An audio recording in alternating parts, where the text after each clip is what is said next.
Cloudcast Media.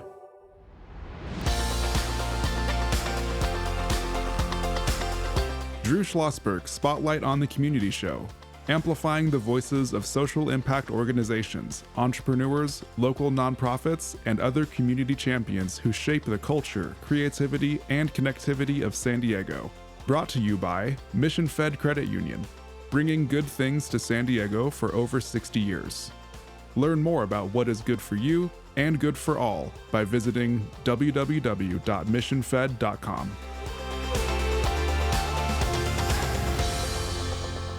I'm Drew Schlosberg of Cloudcast Media. You're going to be listening to another edition of Drew Schlosberg Spotlight on the Community Show. We are the nation's longest-running community podcast in our 20th year. Very proud of that. Brought to you by Mission Fed Credit Union. 6 decades of doing wonderful things for folks living in San Diego County on a whole variety of causes, whether it's the homeless, it's Alzheimer's, it's food insecurity.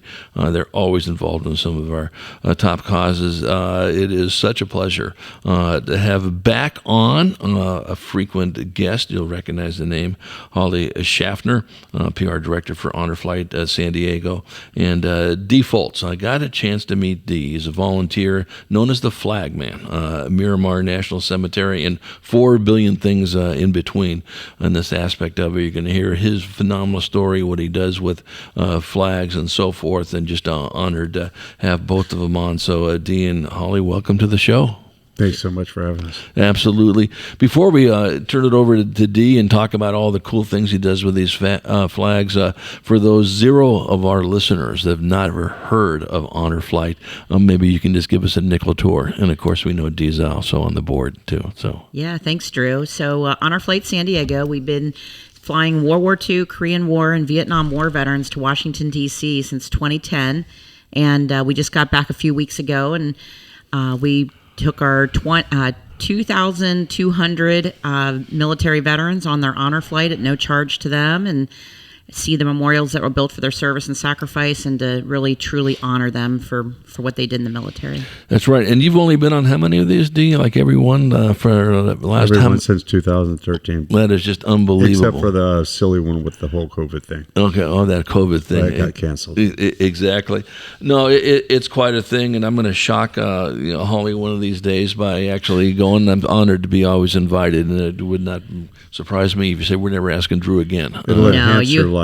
Yeah, that's a standing invitation from Honor Flight San Diego, Drew. Well, we really appreciate that. So, Dee, I got to tell you something. It was thanks to Holly got to meet Dee Folse at the grand opening of the amphitheater at the Miramar National Cemetery, and Holly goes, "You need to talk to this guy over here. The guy's a cool cat. He does flag decommissioning, and he puts these little stars together." And I was, okay, let me see how this is. And it was amazing. And my future son-in-law, my daughter's getting married in a few weeks over here. Congratulations. Thank you very much. 2 tours in Iraq he had, and we're just absolutely amazed by this. But talk a little bit about how'd you get into this? What is flag decommissioning? And we'll talk about all the other cool things you're doing. So I got into it a little bit by chance. I've been standing flags on hilltops in North County since 2010. The byproduct of that was we don't have a way to decommission the flags in California. And so the byproduct of that, I ended up with about 80 to 100 flags in my garage. So back to Honor Flight, everything kind of circles back to Honor Flight. I'm coming down the escalator, and a lady in a USO uniform presented me with a very small star pack with a star in it. And it said, "I'm torn and tattered. I can no longer fly. Please remember me." And I asked her, I said, "My goodness, how did you do this?" So she explained it to me. I cleared it with Camp Pendleton, public relations, make sure it was proper flag etiquette. Went home and rifled through those stars really quick. And then Holly gets me involved in so many different things. So, of course, I gave her one of my little star packs from the garage. She presented it to Greta, who is all things Miramar National Cemetery and Fort Rosecrans. And as you know, they have the Avenue of Flags. Right. And so Holly called me up and said, "Hey, I think Greta wants to talk to you and see if you wouldn't be interested in doing their flags." And I went, "Oh my gosh, I would be honored to do that." And she went, "Well, be careful what you wish for, because they have a lot of flags that they've been storing." And so fast forward, this flags that I presented y'all this morning, those are 2 or 5, however many it was, of now 30,000 that I've handed out. But there's a process to the decommissioning you've talked to us about, that you have to follow specific rules. A lot of it has to do with the EPA and all that business. Talk about that. Right. So the rules, the flag etiquette book is probably an inch thick. So there's only a few pages that really apply to me. So with dignity, honor, respect, everybody knows that the flag is 3 colors, blue, white, and red. So the stars live in the field or the canton. So with dignity, honor, respect, you separate the canton from the stripes, and it's no longer an American flag. And then with dignity, honor, respect, again, I separate all those stars, and then everything else gets burned in an undisclosed location on tribal land, because of the EPA guideline. Out of all 50 states, we're the only state that does not allow you to burn flags because it gives off too many emissions. So all 49 do, except for California. Correct. Okay. And I'm working on that as we speak. Yeah. Talk about that. You and I were chatting about that. What are you going to do? Yeah. Like we were talking about. I'm trying to get in front of somebody in Sacramento that has the ability of telling us how to do it, because a fire pit burns at 600 degrees. So when you decommission flags that way, and that's the approved method and the preferred method according to Flag Code 177, is preferably decommissioned by burning. So I do have remnants of the flag. The stripes get burned, and what's left of the canton gets burned. And so the fire pit burns at about 600 degrees, so it gives off a horrible black smoke. And that's where the EPA steps in and says, we don't want to do that. So there's a different process that's an incinerator, and that burns at 2,000 degrees. So the byproduct of that is almost zero emissions. So as far as I'm concerned, since we came up with this rule, we need to come up with a fix, because my biggest fear is people want to do the right thing, but if their hands are tied and they can't do the right thing, then they do the next easiest thing. And the last thing I would want to do is think that somebody rolled up Old Glory into a paper bag and put it at the bottom of the garbage can. We can't sleep with that. No, absolutely. How many flags have you done, the small ones that you've cut out, since you started doing this? Well, I lost count of mine, so that would be 100 to 150 of the ones. And I get flags once a week that people, they don't know what to do with them, so they just mail them to us. So I'd say the Miramar flags alone, it's over 1,000, because we go through 50 every 6 months. So a week before Veterans Day and a week before Memorial Day. We just did this 2 weeks ago. We pull them down, we properly fold them just like we're color guard, because there's active ceremonies going on. So we want to, the biggest word at Miramar is respect, dignity and respect. So we fold the flags, put them in a box, take them to the house, and then I start the decommissioning process. So thousands of them. I know. I think on that day that the amphitheater was dedicated, I think we took about half of those 1,000 in this aspect of it. And I got to tell you something. And you and I, Dee, were talking about it before you came on the show. The impact that those stars have on people are just off the rails. As I mentioned, that my soon-to-be son-in-law, two-time Iraq duty in the Army. Now he works logistics with the Navy SEALs. He just couldn't believe it. And then when he brought those to his colleagues down in Imperial Beach area, they just couldn't believe it. And you must have 4 million stories of that, correct? There's 4 trillion stories. Yeah. So, and every one of them is both emotional and meaningful, because all flags stand for the same thing: our freedom and service and sacrifice. But what a lot of people don't get to do, except for the 30,000 that are out there, they don't get to carry a piece of that flag with them. You know, everybody's been to a military funeral with honors. So one specified person, family member, usually gets a flag. And that's great, but that's a flag. So the way I'm decommissioning these, everybody gets, or at least the people that I come in contact with, everybody gets a piece of a flag that has stood its final watch at our veterans resting in peace at Miramar National Cemetery. And the stories that I get, the selfish side of it, is it can be as easy a transaction as, here, I'd like you to have this star. And they go, well, thank you very much. Then it can turn into, it's from Miramar, and then there's tears, and then there's stories, and then the people carry those flags forever. And that the way this dovetails, so many things in my life dovetail into Honor Flight San Diego. So it couldn't dovetail tighter into that, because every veteran that travels, and most of the people that we see at the memorials, they'll get a star, but every veteran will, in the front of our buses, we travel with 4 different color teams. In the front of our buses, on the way back to the hotel, everybody gets a star. And so because we're a military town, San Diego wouldn't even exist if it wasn't for the military. So everybody knows where Miramar is. So Miramar is near and dear to everybody. And now often I'll get, my dad's buried there, or especially now I'll get, I'm going to be buried there. And my response is, if I outlive you, I'll decommission the flag that stood watch over you.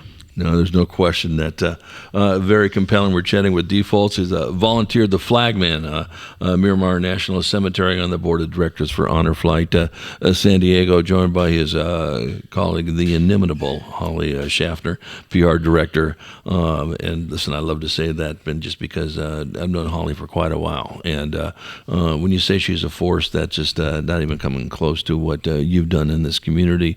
You know, Holly, and with Honor Flight and everything else in between. You're just always doing things. But I know Dee is too humble to talk about the great stuff he does. What does it mean when you see Dee, what he's doing, not just with Honor Flight, but just people in general?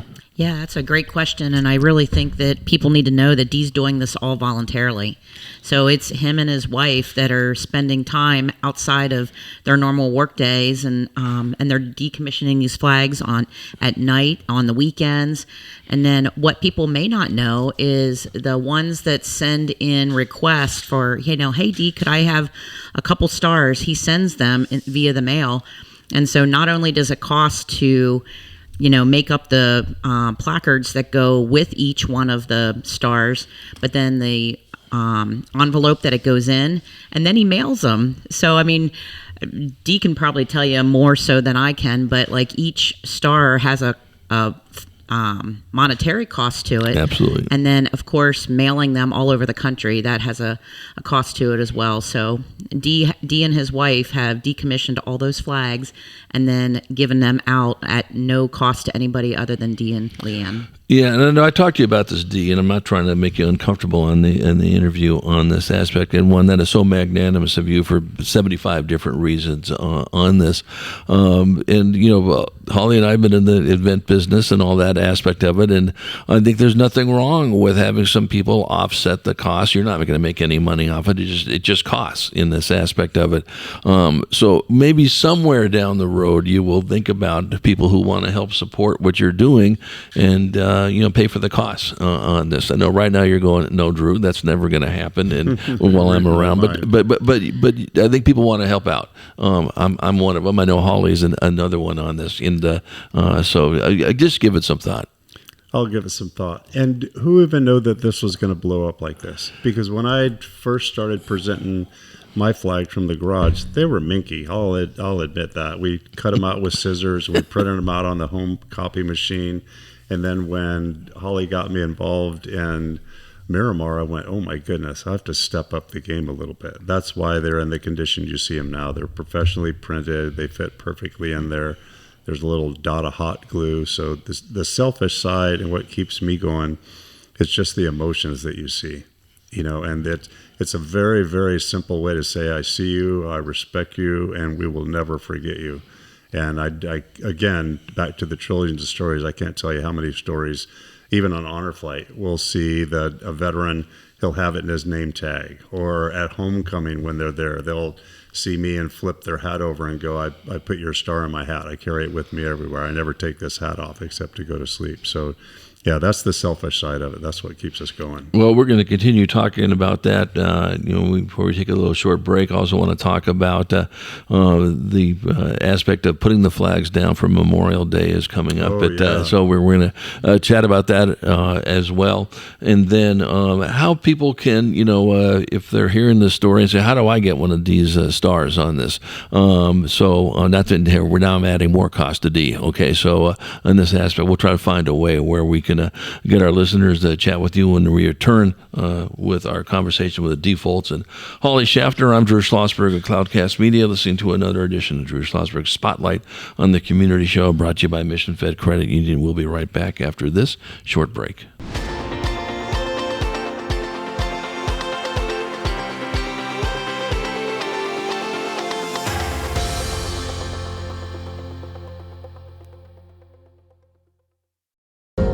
When you do your banking with Mission Fed, you get great rates on auto and home loans. That's good for you, but something good also happens for a lot of other people. We're not for profit, so we put money back into the community to help lots of great nonprofits to keep San Diego strong. So you're not just getting something good, you're doing something good. Come to Mission Fed. It's banking that's good for all. Brand amplification is the DNA of Cloudcast Media, and our code is the powerful blending of sound, voice, and storytelling to lift local brands and their communities. Whether it is our Brandcast, Schoolcast, or Causecast platforms, the unifying ethos is all about this community, the one you call home. If you dare to dream and want to explore the brand amplification of Cloudcast, a national leader in local podcasting and other Winfluence strategies, please visit us at cloudcast.us.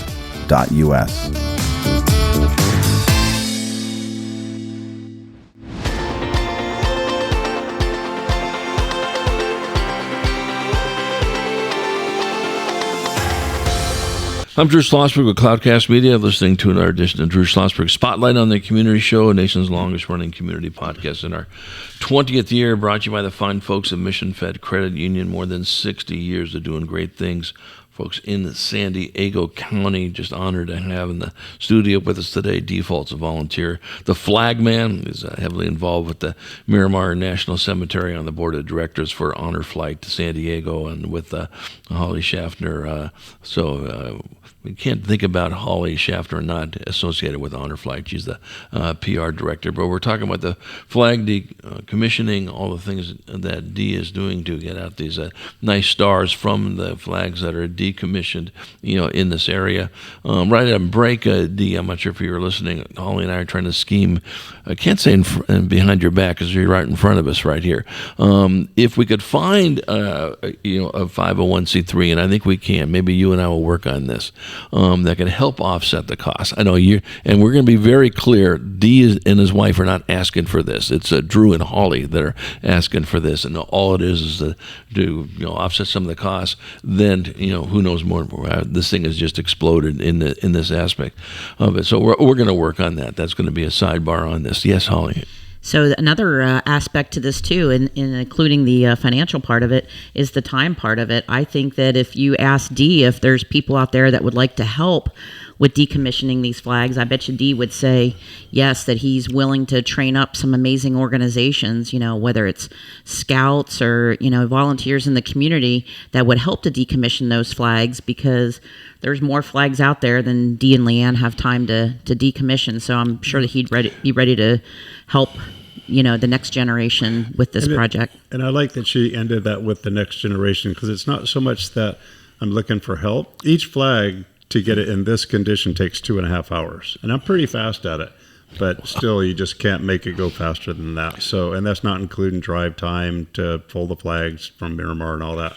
But just to spread this, and I've done it about 2 or 3 other times with some organizations, and just to spread patriotism. And I'm not going to be able to do this forever, but the flags will fly forever. So at some point, we're going to have to reinvent the wheel, and we don't want to do that. So I would love to show up to a group of 10 at a table or something like that and issue out a glue gun and just show them what we're doing, because American flag has to be respected and will live forever. And I'd love so it. I already got some ideas on this over here. And when we do this, can they contact you? Absolutely. How do they get a hold of you? You can give them my phone number. Okay, very good. We'll give them the phone number on this. I think that's a great idea. I got YMCA friends around that think this would be a great activity, or boys and girls clubs, and you name it. Then that's a great call. Right before break, we talked about the flags that are going to have to be put in position for Memorial Day up at Miramar National Cemetery. I'll start with you on this, Dee, and then you can add to it. What does that look like, and how are you involved? It looks like it's breathtaking, to tell you the truth. And so the way I got involved, a Navy SEAL. He was a recipient of an honor flight. So he called up and said, man, honor flight it just slides right into this. We would love y'all to be involved. So can you get 25 or 30 people to come out and help us place the now 22,500 stars? So that sounds like a gigantic number. There's actually 38,000 buried at Miramar right now. So is that right? Mm-hmm.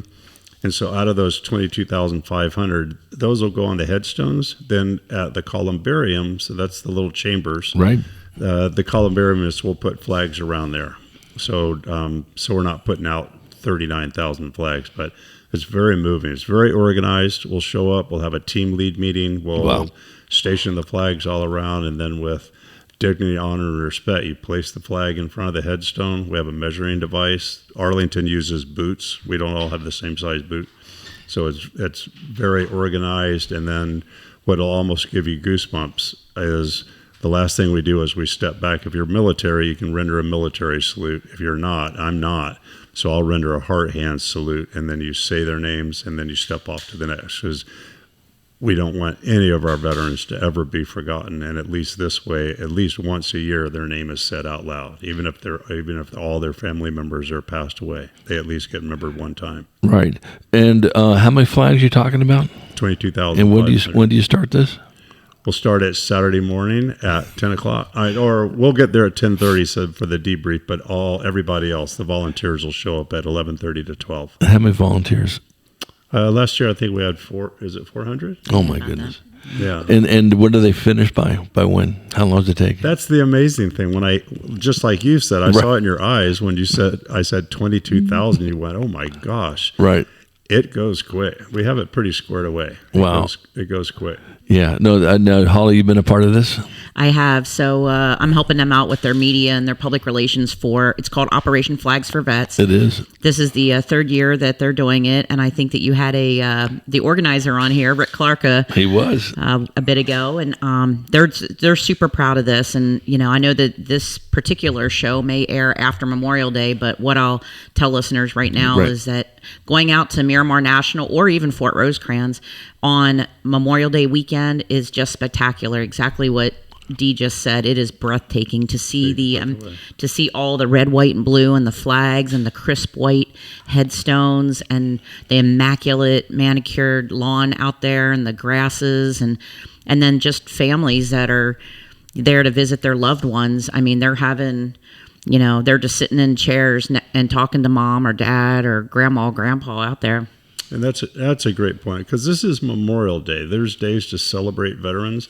This is the day to remember and respect those that have paid the ultimate price. They're now resting in peace out there. Right. Now, do you do something similar or close to it at Veterans Day at all? Or here, I've just doubled your work, for God's sake, right? No, we don't place flags. Okay. Of course, every day is Veterans Day. 100%. With honor flight. So we respect the veterans and we visit places like that, but there's no flags placing out there. And Holly just touched on the fact that this is now the third year.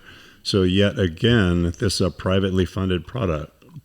So there's no tax dollars at work that paid for those flags. This is all monies that have been collected over the years, and 100% volunteer. Nobody's getting paid to go out there and place a flag in the ground. Yeah, no, it is something on this. So getting back to the flags, these beautiful flags that we're going to be showing when we go ahead and release the audio from this, and then there'll be some on YouTube Shorts in this aspect of it. You got a real nice framed, flag. Talk about this. So it's kind of a project that's evolved. So this was, the original evolution was the Mickey ones that I had in the garage. So then when Holly contacted me, I had to step up the game. So this is the step up of the game. There's been 2 or 3 versions of this. Beautiful. And then we added Final Watch at Miramar. And then this is more of a personal presentation, because these can go on jackets, they can go in pockets and hats and all that. But this would be more for like your desk or maybe even a wall hanging or something like that. So these are very special. Well, the smaller ones I have it in my car, and so I do it and I put it in a spot where they have to see it. And someone goes, and what I should probably do is put it on the seat of my passenger so they have to see it. They always ask me about it, and then I tell the story of Dee Folse and all that business, and they are just, can I have it? And I said, no, you can't have it, but I'm going to see Dee coming on my show, and I'm going to ask him for a whole bunch of others so that when somebody wants it, I'll be able to replace it. So my ask on air right now is, if you got some extras to give me, Absolutely. I'd love to have those. I'll start with you on this, Holly, then pivot over to Dee. Any final comments on just what our remarkable flagman does?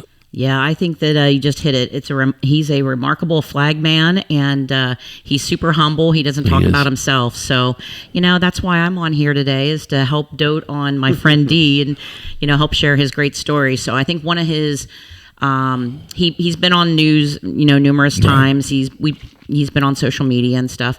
But I think the most remarkable recognition that he's received so far, and again, all volunteer, was on the USS Midway just back in January. Think about all the amazing volunteer organizations that you talk to in a year, Drew. A lot. And, Dee was selected out of, hundreds of organizations to be the USS Midway Community Service winner for 2026. Yeah, that's so well-deserved. And I know it humbled Dee, because you're a humble type of guy on this. But Dee, just, from the time I met you at the amphitheater of grand opening at Miramar National Cemetery, I said, I need to get Dee on the show. So just can't thank you enough. Any final comments for our listeners? No, just respect our veterans every day. Yeah, and as Holly knows, my father fought in World War II. He was at Guadalcanal, and so I love talking about it. I got his picture up at the MCRD Museum, and so we can't do enough. And you brought up something that is so true. We talk about it. Holly's been on our military show, Mission San Diego Military, that I co-host with David Boone, retired Rear Admiral and the President and CEO of the San Diego Military Advisory Council. The military, they do an economic impact study every year that's commissioned by SDMAC. And the latest one is the military is contributing $39 billion of direct spending in San Diego County and $71 to $72 billion of indirect. There is not another category that is even close. Tourism and entertainment and visitors is not even half of that much. So just to show you what the footprint is of the military, that surprises people with that number. They always knew it was an important aspect, but not the economic driver it is. Besides the fact that our soul is with all these wonderful active duty and veterans. So the parting comment would be about Honor Flight. So our two biggest challenges at Honor Flight, and you can help them with this, and hopefully this will go out to your podcast nation. So our two biggest challenges are, one, finding the veterans, right, and then second, paying for the flight. So pretty much that's our full-time volunteer job, is finding veterans and then raising funds to take them on their tour of honor. Absolutely. And so I know, as Holly knows, we love having her on our Spotlight show. She was on our military show as well. And then an open invitation for Holly to come on and bring in some people who have been on Honor Flight or are going to go on Honor Flight. So we want to keep that. We can't talk about that enough. Dee Folse, what an honor. Thank you for everything you do in this area. And I know this won't be the last time we'll see you on the show. And it wasn't too bad, was it? It wasn't bad at all. I appreciate you. Oh, you're very, very Thanks so much for always hanging with me, Holly. Yeah, and Holly, it's always good seeing you, and thank you for all the great things you're doing, and we'll look forward to having you back on sooner than later. Thanks, Drew. Yeah. So I am Drew Schlosberg, as you've been listening to another edition of Drew Schlosberg Spotlight on the Community Show. We are the nation's longest-running community podcast in our 20th year, brought to you by fine folks at Mission Fed Credit Union. 60 years of doing good things for people living in our county, and to our audience, we hope you enjoyed the interview. You've been listening to an episode of Drew Schlosberg's Spotlight on the Community Show, amplifying the voices of social impact organizations, entrepreneurs, local nonprofits, and other community champions who shape the culture, creativity, and connectivity of San Diego community. Brought to you by Mission Fed Credit Union, bringing good things to San Diego for over 60 years. Learn more about what is good for you and good for all by visiting www.missionfed.com.